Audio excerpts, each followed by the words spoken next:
The Girl Who Haunted Herself. Confessions of a Retired Cop. It's one of those cop cliches, isn't it?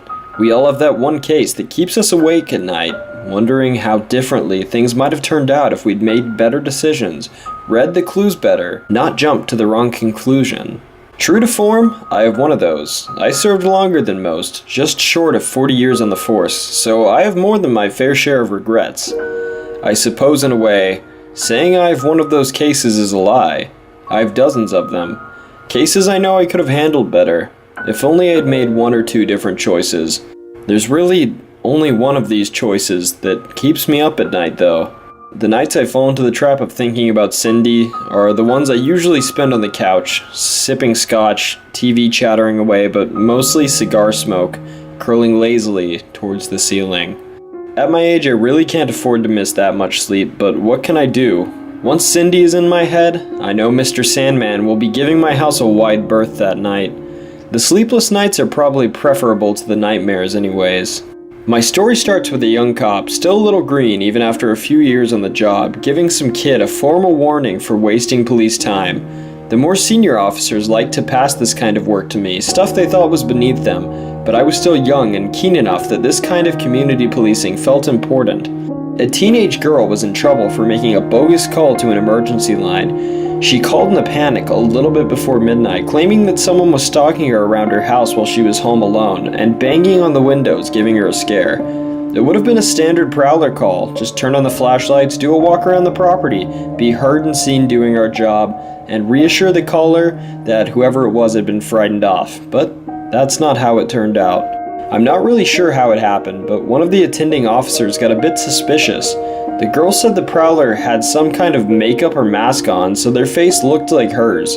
Creepy, right? Home alone, hear a tapping on your window, and you turn around to see your own face looking in at you. Yuck.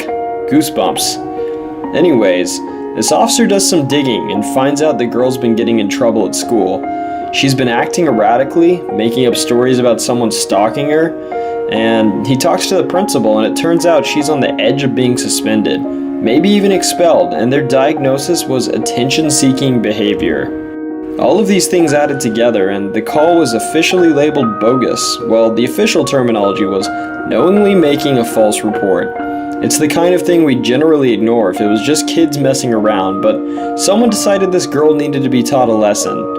I think one of my superiors knew the principal at school or something, like they did PTA together, and it was decided the police and the school would join forces and scare the kid straight.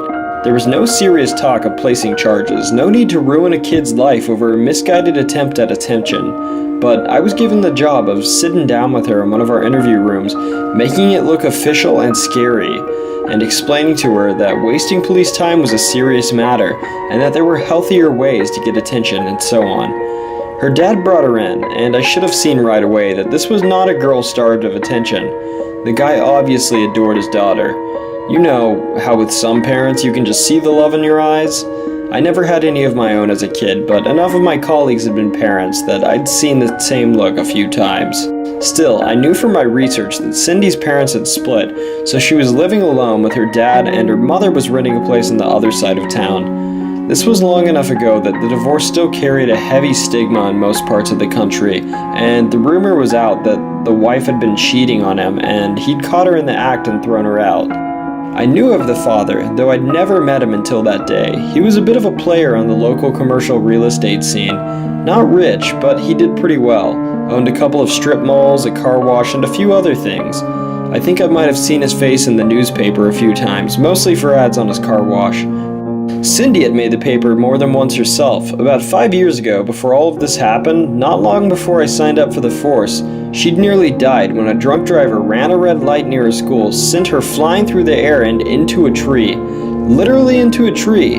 Fire brigade had to get her down with a ladder truck. It's a miracle she survived.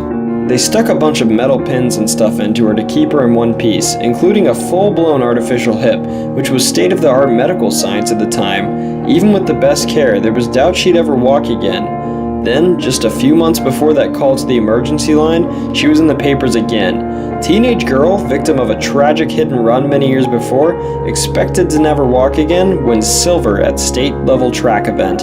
It was a big story for a few days. She even did some TV appearances.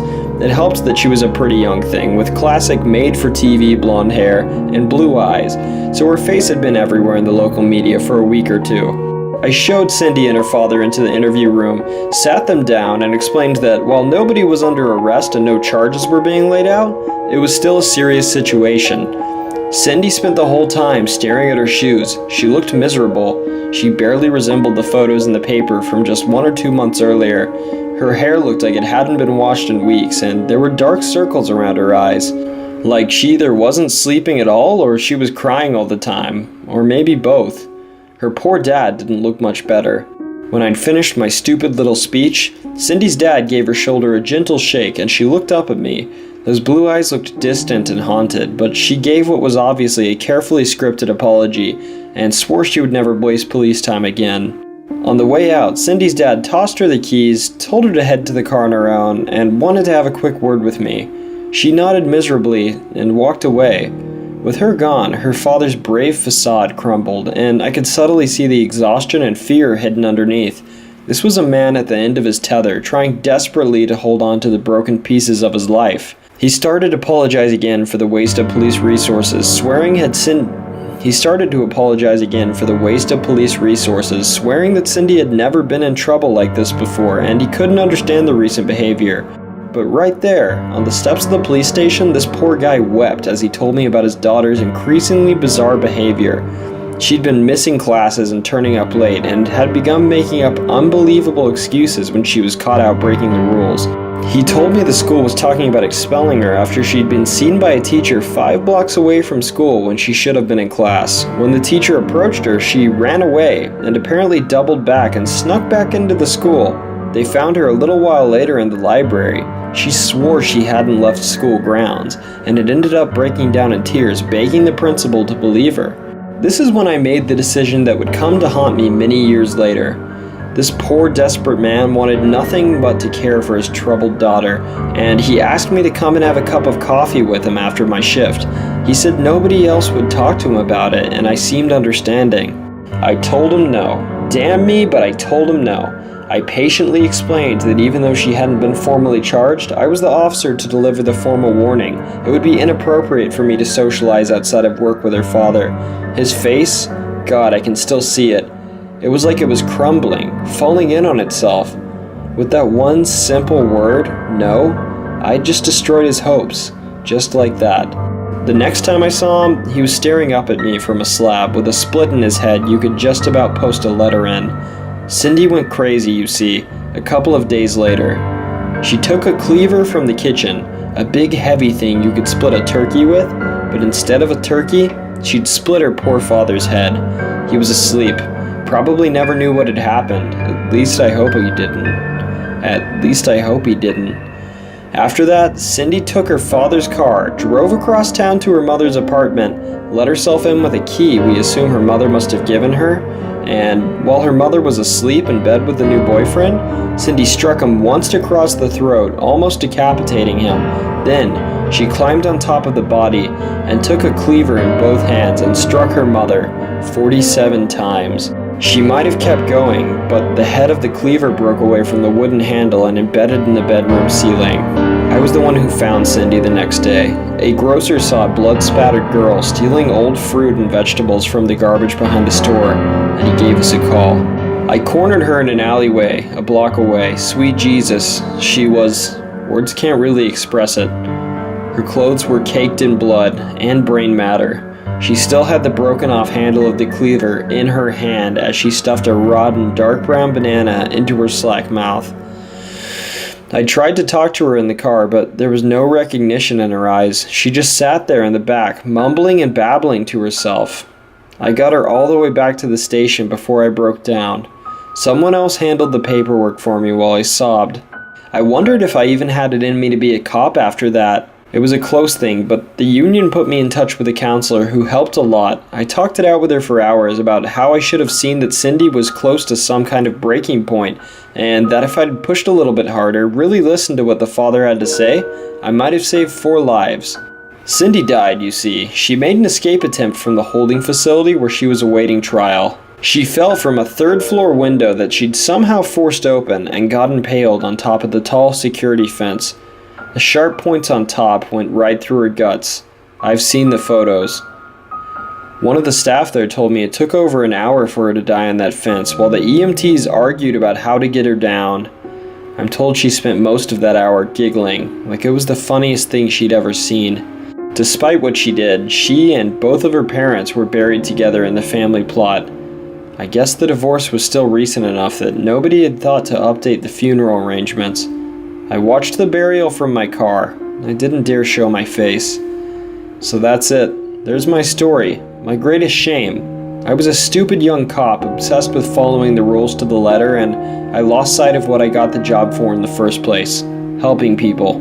Decades later, I still wake from the nightmares where that poor dead man shouts obscenities at me from his cold metal slab, the gash in his head flapping open and closed like a glove puppet. Sometimes, Cindy is there too, giggling from the top of her fence or mashing a banana into her face with blood-soaked hands. Except that wasn't the end of it. For over 30 years I thought that was the whole story, but fate still had one more kick in the ribs for me. I might have kept this whole story to myself, gone to my grave with it, if it hadn't been for a visit yesterday from one of my old police colleagues. Dan started as a beat cop, but had worked hard nights and weekends to get a couple of degrees, and he spent most of his time in the police force in forensics. He's semi-retired now, mostly trains younger cops and techs, and does a little bit of light lab work. He turned up unannounced at my door, about lunchtime, dressed in a midnight blue suit and holding a manila folder. After apologizing for turning up unannounced, he asked if I had some time for a chat. I don't get a lot of visitors these days, so I was glad of the company. I told him to come in and get comfortable while I made a pot of tea. While I worked on the tea in my little kitchen, Dan sat at the table and told me there had been some human remains turn up at a building site. Some developer had bought a couple of neighboring houses and was busily knocking them down to put up an ugly block of sheet concrete shoeboxes, but work had come to a screeching halt when a digger excavating the new foundations had uncovered human remains. He was holding his folder in both hands, tapping it nervously on the polished pine tabletop. There was a long silence, and I could tell he was trying to work up to something. I got out a couple of cups and carefully lifted down the teapot while I let him take his time picking the right words. Still, I wasn't ready for what he eventually asked me. "You never got over that girl killing her parents, did you?"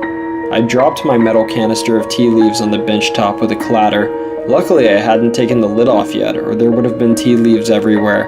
Teapot forgotten, I sat down opposite Dan and asked him what he was talking about. He told me one of the houses being knocked down was the one where Cindy had lived, and the one where her father had died. The remains they found in the backyard of their house were buried in a shallow grave. I didn't know what to say, so he wordlessly opened the folder and slid a thin sheaf of photo printouts across the table. A skeleton laid in a dirt trench. I'd seen enough similar photos to recognize that the top third had been put back in place after the fact by forensics. I guess that's where the big digger had disturbed the remains. The poor builders must have almost died of fright when a human skull peeked out in front of them from the dark soil. The lower two-thirds of the skeleton had been more carefully uncovered, and small number flags were stuck in the dirt around it. The skull was damaged, and I asked Dan if the digger had cracked it when the remains were discovered, but he said no. The damage had been there already. The skull was two neat splits in the crown, like the cause of death had been blows from a machete or an axe, or... That was when I realized what I was seeing, and more importantly, who I was seeing. The splits in the skull were just a clue, and I frantically leafed around through the pictures until I found what I was looking for. One of the photos was a close-up of the skeleton's pelvic area, and I could see that the top of the skeleton's left leg ended about a hand span beneath the hip. Above it, instead of bone, was a metal bar topped with a lopsided ball, still gleaming even after so many years in the ground. It was an artificial hip,